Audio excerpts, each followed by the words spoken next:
Deuxième vidéo d'analyse hebdomadaire, cette deuxième semaine du mois de janvier qui a été exceptionnelle, une super semaine. La première semaine du mois de janvier a été riche en volatilité.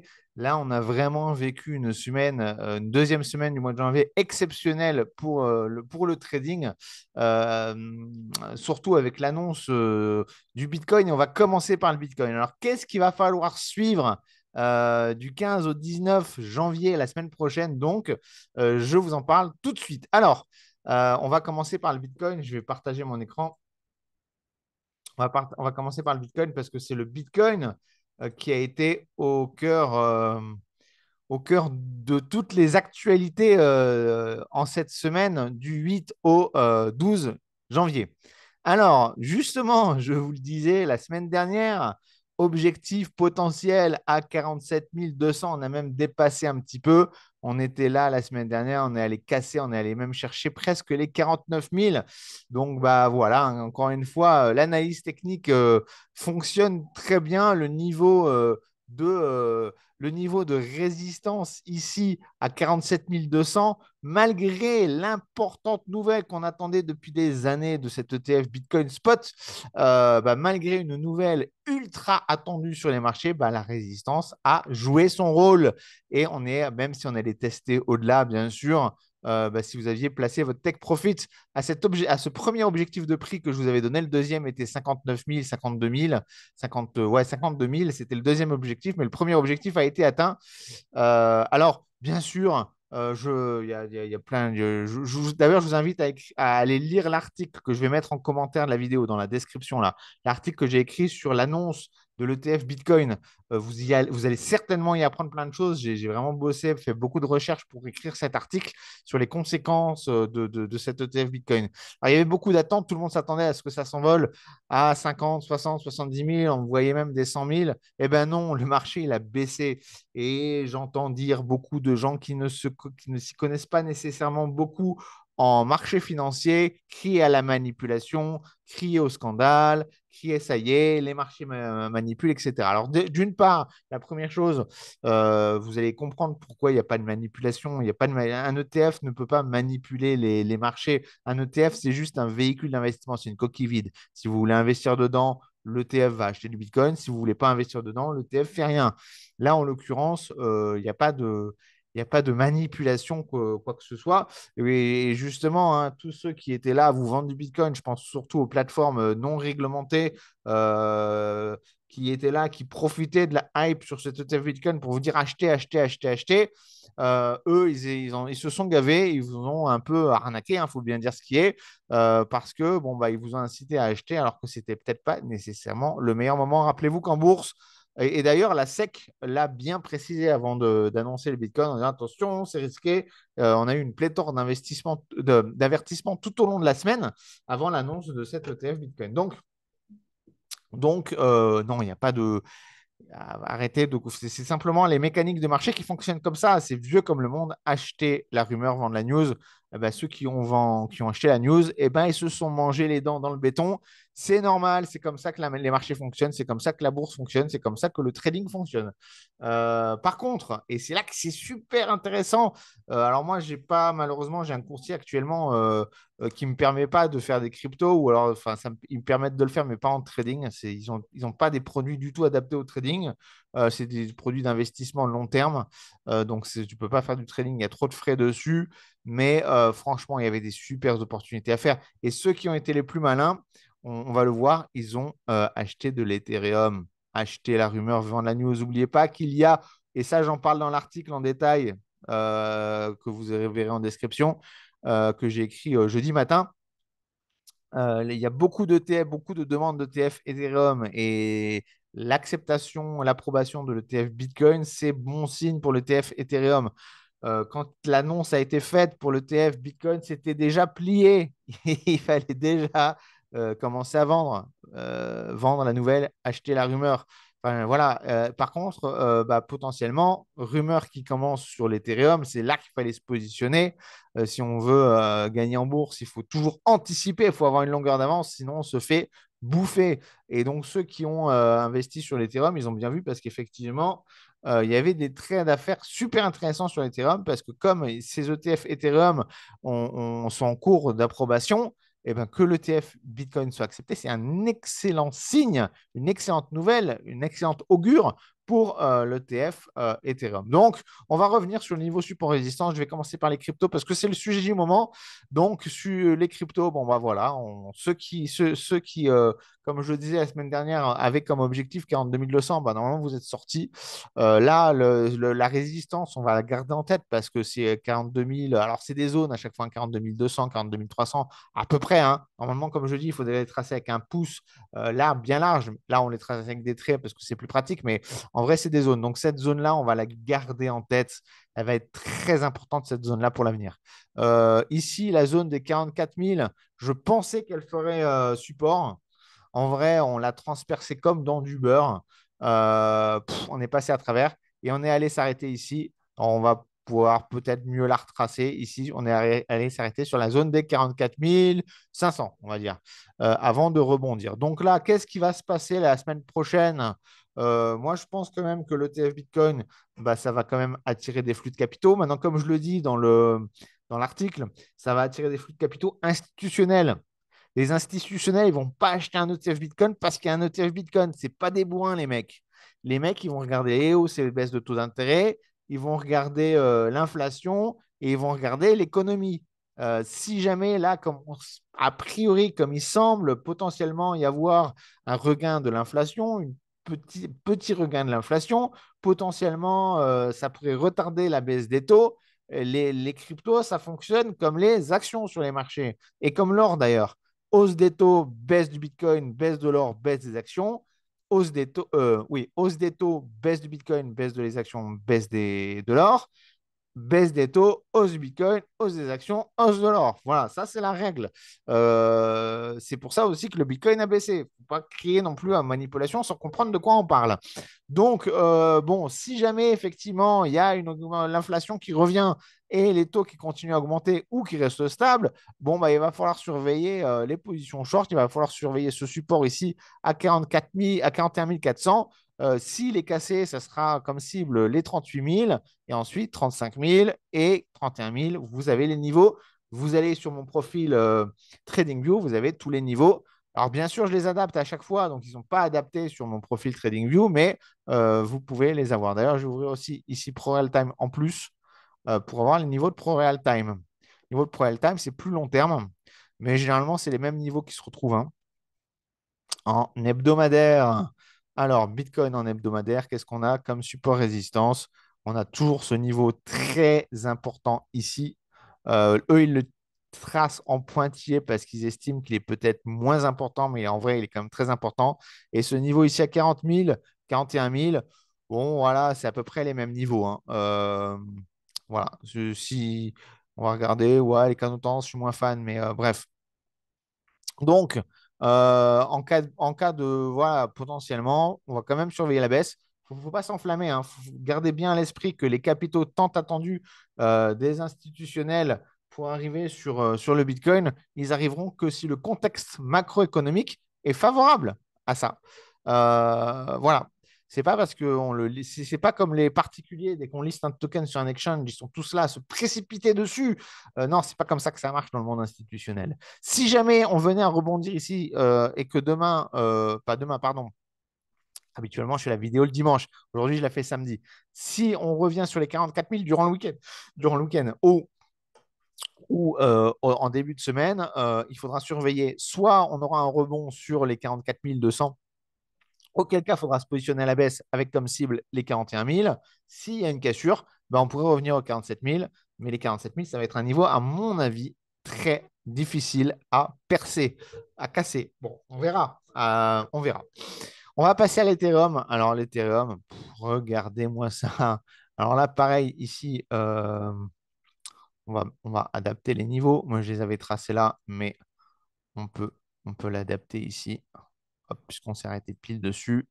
D'ailleurs, je vais peut-être le mettre en gras maintenant parce que ça va être un niveau important.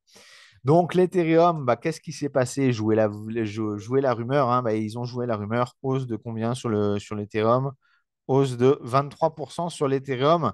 Donc, on était dans ce trading range. Bien sûr, on est allé casser la résistance, mais d'une façon violente à 2000, à 2380. On est allé chercher ici l'autre résistance, objectif à la hausse. Bien sûr, on ne l'a pas cassé, on l'a rebondi, on l'a juste léché la résistance. Alors attention aussi, j'en profite d'ailleurs pour vous le donner un petit conseil en trading. Ne mettez pas pile vos take profit et vos stop loss pile sur les supports et sur les résistances. Mettez-les toujours un peu avant ou un peu après parce que bah, c'est des zones, on les trace comme des traits, mais c'est des zones. Il est possible qu'on atteigne la zone sans qu'on atteigne le trait. Donc, mettez-le toujours un peu avant pour être sûr d'être pris. Sinon, c'est dommage. Sinon, on atteint presque le prix et on revient. Donc, ça, c'est très frustrant. Donc, ici, on est allé lécher le prix. Donc, prochaine zone à surveiller, ce sera les 2700. Ici, a priori, on est en direction quand même pour retourner à 2400. Alors, on va peut-être pas y retourner direct, mais a priori, voilà, il y a beaucoup de profits qui ont été faits. Le Bitcoin, la baisse du Bitcoin, elle peut aussi entraîner un peu l'Ethereum. Il y a eu cette rumeur qui a été achetée. Maintenant, il y a des prises de profit, à mon avis, qui sont en train d'être faites. Donc, ce qu'il va falloir suivre pour la semaine prochaine, ça va être soit un retour ici sur les 2400, 2380, auquel cas, soit on va rebondir et à ce moment-là, il y aura une opportunité d'achat pour aller rechercher les 2700, soit cassure et à ce moment-là, ça sera 2100 qu'il faudra viser comme objectif autour de 2100, 2150. En cas de rebond, bah, voilà, on va retourner sur les 2700. On verra. Je ne crois pas trop à la cassure pour aller plus loin au cours de cette deuxième semaine du mois de janvier. Mais pourquoi pas? Voilà, on va naviguer entre ces deux zones. On va surveiller la cassure à la hausse, la cassure à la baisse. Et en attendant, on va essayer de jouer les rebonds dans la zone. On va aussi regarder, est-ce que j'ai l'Ethereum là? Non, j'ai pas l'Ethereum. À chaque fois, je me trompe, mais j'ai pas l'Ethereum sur ProAltime. Je crois pas. Je vais essayer de taper ETH. Ah, si, j'ai l'Ethereum. L'Ethereum.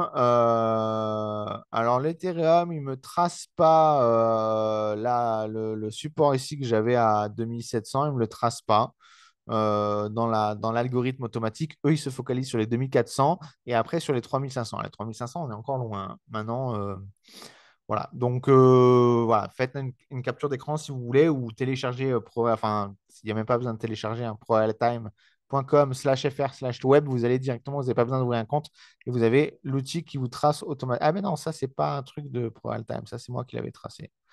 Pardon, voilà. Donc, oui, mais par Time, ils l'ont mis au même endroit, de toute façon. Donc, voilà, l'algorithme de ProAltime qui vous donne les supports résistance. Allez-y si vous voulez. On va revenir maintenant sur les actifs classiques financiers, l'euro-dollar, pair euro-dollar. Donc là, qu'est-ce qui s'est passé? Je ne me rappelle plus trop ce que j'avais dit la semaine dernière. Mais bon, de toute façon, c'est les mêmes tracés, je n'ai pas touché, hein. Donc ici, on est allé lécher a priori à deux reprises les indices. On est allé lécher les indices, on est allé rebondir, donc les supports résistance ont fait très bien leur travail. A priori, on a évolué dans un trading range plutôt court, hein, dans un trading range de 50 pips. Donc c'est plutôt court. Qu'est-ce qui va pouvoir se passer potentiellement la semaine prochaine? Bon, bah, on va surveiller une cassure des indices qui pourrait nous amener à 11 ou surveiller une cassure des 1,0920 qui pourrait nous amener à 1,0840. Voilà, bon, pas grand-chose d'autre à dire. Suivez aussi la macroéconomie, les taux d'intérêt, tous les facteurs, bien sûr, qui évoluent, qui touchent aux devises. Bien sûr, il faut les suivre. Le S&P 500. Alors, le S&P 500, bah, on a passé la semaine à aller tester ici les 4000, les plus hauts, hein, les 4780. On a rebondi ici sur ce support. Bah, c'est un peu pareil que sur l'euro-dollar.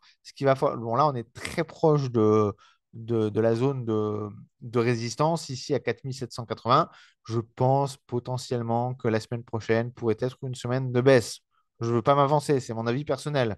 Et qu'on pourrait aller chercher les 4693. Maintenant, en cas de cassure, eh ben, on va aller chercher quoi? Eh ben, comme d'habitude, il n'y a pas de plus haut. On est sur les plus hauts historiques. Donc, ça va être difficile de mettre une zone de profit. Maintenant, bon, on peut faire une cible comme ça. Ici, on a eu 2%. Allez, bon, on va mettre 2%. Merde, comment je fais? Ah, on va mettre 2% à peu près, hein. Donc, on pourrait presque aller chercher 4900, pourquoi pas les 5000 symboliquement, si jamais on venait à casser cette résistance. Sinon, on a tous les niveaux de support. On va regarder ce que nous dit ProRealTime, l'algorithme. Ouais, bah, c'est à peu près pareil que ce que je vous disais. C'est le niveau vraiment le plus important, je pense, en ce début d'année. C'est 4780, ce plus haut historique qui pourrait nous amener à skyrocketer le S&P. Nasdaq, presque le même bilan. De toute façon, les indices américains se suivent de très près. Moi, je suis short sur le Nasdaq. Là, je me suis positionné short jeudi soir. Donc, c'est tendu, hein, je ne vous cache pas. On est quand même très proche de la résistance. Si on casse la résistance, moi, j'ai mis un stop un peu plus, un peu au-dessus, mais voilà. On verra. Moi, je joue la baisse jusqu'à là, 16 300. Alors, j'ai mis mon take profit un peu avant, comme je le disais tout à l'heure, pas pile sur le support, mais je crois que je l'ai mis à 16 350. Voilà, un petit peu au-dessus. Donc, potentiellement, on va évoluer dans cette zone. On va surveiller la cassure de la résistance qui pourrait nous propulser, je ne sais pas moi, à 17 000, peut-être pas 17 000, peut-être même 17 500. Sinon, on a tous ces niveaux de support ici qui vont freiner la baisse, qui seront autant d'opportunités pour se repositionner à l'achat si besoin ou en cas de cassure, d'aller chercher les objectifs plus bas. Voilà. Donc, premier objectif à la baisse, 16 200, 16 000, 15 700, etc. Pareil, je vous invite à revenir sur mon profil TradingView ou à faire une impression d'écran. Euh, Qu'est-ce que nous dit ProAllTime? À peu près la même chose. Évidemment, on est sur de l'hebdomadaire, donc on est sur du beaucoup plus long terme. Eux donnent la résistance importante autour de 16 800. C'est là où on n'est peut-être pas tout à fait d'accord avec l'algorithme ici, parce que la cassure, elle est actée, alors que moi, je pense que la cassure n'est pas encore actée. Si je me mets en hebdomadaire ici, vous voyez la différence de tracé. Euh, Ouais, d'un autre côté, ils ont peut-être pas tort. Ils ont peut-être pas tort. C'est une question d'anticipation. Ils ont peut-être pas tort. Mais moi, je pense que les 17 000, ça va quand même être un seuil psychologique important. Et ici, sinon 14 000, mais bon, 14 000, on est très très loin, hein. Ce serait ici. Ce serait ici, c'est cette zone-là. On a quand même en journalier un certain nombre de freins qui vont freiner cette baisse. On passe sur le Dow Jones rapidement parce qu'après, je dois retrouver des amis pour un déjeuner. Donc, pareil, le Dow Jones, je pense qu'on peut jouer la baisse. D'ailleurs, j'aurais peut-être dû me positionner sur le Dow Jones parce que le potentiel de baisse, a priori, il est quand même plus important que sur le Nasdaq, puisqu'on a le prochain niveau de support est quand même plus loin. Il faut regarder ça, hein, quand on a des indices qui sont corrélés. Où est-ce qu'on a le potentiel de gain le plus important? Ici, petit potentiel de gain. Ici, un peu plus important. Et ici, beaucoup plus important. Il faut le regarder parce que quitte à prendre un risque, on prend le même risque en général, hein. Quitte à prendre un risque, autant prendre le risque qui permet de rapporter le plus. Et là, j'ai peut-être fait une erreur. On verra. Dow Jones, on va surveiller ce niveau-là. S'il est cassé, pareil, on va s'envoler sur des niveaux historiques jamais vus. Si jamais on va à la baisse, on ira chercher cette zone-là, zone qui pourra potentiellement faire l'objet d'une zone d'achat pour un retour sur les 37 000. On verra à suivre. Allez, j'accélère. Je ne veux pas non plus que la vidéo soit trop longue. On est à combien? Je ne sais pas combien de temps on est. Bref, CAC 40. Alors, CAC 40, on a baissé en ce début d'année. On est allé s'arrêter ici sur cette zone que j'ai un peu mieux retracée ici de support. On a rebondi dessus. Il y a eu une baisse à nouveau. D'ailleurs, peut-être qu'on pourrait tracer, je le fais en live avec vous ici, une petite résistance ici, mais on va la tracer en fine parce que c'est une petite résistance ici qui correspond au plus haut ici. Donc, qu'est-ce qu'on va voir? On va attendre de voir lundi. Est-ce que ici, les 7380, est-ce qu'on ouvre en dessous? Si on ouvre en dessous, ça va être la chute jusqu'au palier suivant à 7200. Si on ouvre au-dessus, peut-être qu'on pourra revenir ici sur les 7470, voir le plus haut historique ici. Voilà. Si on casse le plus haut historique, encore une fois, on est sur des niveaux plus hauts historiques, donc on ne sait pas vraiment où on peut aller, mais allez, à vue d'œil, 7800, ça me semble réalisable si jamais on arrivait à casser cette zone-là. Ça ne sera peut-être pas pour cette semaine, attention, hein. Cette semaine, à mon avis, on naviguera entre ces deux supports et résistances importants. Le DAX, le DAX 40, hein. Maintenant, c'est un indice avec 40 actions. Bah, pareil, on n'a pas réussi à les franchir ici, le plus haut historique, qu'on va tracer en gras maintenant, parce que ça devient un support une résistance très importante. On va certainement, en début de semaine, se diriger vers ce support-là. Après, on va voir, est-ce qu'on casse et qu'on passe au plus bas, ou est-ce qu'on rebondit et on revient sur les plus hauts. Affaire à suivre. J'accélère un petit peu. Ici, très intéressant ce qui s'est passé sur. Alors, pareil, je vais mieux le tracer et je vais lui redonner plus d'importance. Très intéressant ce qui s'est passé sur le FTSE. Sur le FTSE, on a vraiment travaillé beaucoup cette résistance et je vous l'avais dit la semaine dernière, potentiellement, on va baisser. Effectivement, on a baissé, on est allé lécher le support. Maintenant, qu'est-ce qui va se passer? Est-ce qu'on va revenir sur la résistance? À ce moment-là, à mon avis, on va encore la travailler. Si on la casse, peut-être une augmentation jusqu'à 7900. Si jamais c'est le support qui casse, à ce moment-là, il y a ce petit support. Je l'ai mis à 3, mais bon, c'est vraiment un petit support qui fera peut-être freiner un peu le marché, surtout qu'on va arriver en même temps sur la moyenne mobile 100 jours. Donc, ça va peut-être un petit peu freiner le marché. Sinon, ça serait, et là, on l'a vu à chaque fois, il y a eu des grands mouvements de baisse. On pourrait avoir un grand mouvement de baisse si jamais on venait dans cette zone-là et qu'on arrivait à la casser, pouf, à 7250, 7260. L'Eurostox. Alors, l'Eurostox, si vous voulez, on est sur un scénario qui est assez similaire à ce qu'on a pu voir sur le DAX et sur le CAC. Donc, rien d'exceptionnel à vous annoncer. Pourquoi je l'ai tracé là, celui-là? Oui, voilà, je l'avais remonté un peu, ce support, je l'ai remonté un peu là parce qu'on avait vraiment freiné ici. Je vais même ici le baisser un peu comme ça. Voilà, je pense que là, on est sur un support pas mal. J'ai oublié de vous montrer le dos ici. Ça, c'est moi qui l'ai tracé, je pense. On va le supprimer. Ouais, le dos, l'algorithme ne nous donne pas grand-chose en hebdomadaire. Il nous donne surtout le support ici à 34 000. Le CAC en hebdomadaire, eh ben, on est sur le même niveau de résistance. Le DAX, pareil, eux, ils estiment qu'il est cassé. C'est un peu comme tout à l'heure le Nasdaq. On va voir. L'Eurostox, alors, l'Eurostox, c'est très très beau ce qu'il y a sur l'Eurostox. Voilà, donc niveau de support hebdomadaire, pareil. Mais ici, bon, on va voir. Est-ce que potentiellement on achète ici sur l'Eurostox à 4400 et on remonte vers les 4500? Je pense que c'est le scénario le plus probable. Maintenant, attention, si on casse les 4400, ça va être 4300, 4200. Bon, là, ici, on a quand même un beau. Je l'ai mis en 3, mais on a un beau support quand même ici et ici. Voilà. L'or. L'or. L'or. Je me lâche. L'or. Bah, l'or, on a baissé. Hein, l'or a baissé. J'avais joué la baisse, moi, ici. On est allé chercher ici le support. Moi, j'ai pas pris la baisse jusqu'au support ici, malheureusement. J'ai pris mes profits très nettement avant. Euh, Ici, donc on est allé chercher le support ici en, dans la semaine. On est remonté sur ce niveau qui forme une petite résistance, qui n'est pas si petite que ça, hein, parce que c'est quand même un niveau historique, hein, 4200, 2500, 2050, c'est un niveau important. Donc, qu'est-ce qui va se passer? Est-ce qu'on va repartir à la baisse pour revenir vers les 2000 en début de semaine? C'est possible. En cas de cassure ici de ce niveau-là, on va certainement revenir sur les plus hauts. Si on casse les plus hauts, 2200, 2500 sans problème, c'est possible. Ce qui va marquer l'or, plus que l'analyse technique, c'est la géopolitique. Hein. Attention, à chaque fois qu'il y a des inquiétudes géopolitiques, de guerre. La semaine prochaine, on a les élections de Taïwan. Les élections de Taïwan, d'un point de vue géopolitique, elles sont ultra importantes. Ça pourrait très fortement jouer sur l'or. Donc voilà, niveau ici, soit on rebondit dessus, on repart à 2000. Si on casse ici les 2000, ça va être 1970, voire 1950. Attention, une cassure ici pourrait faire très mal.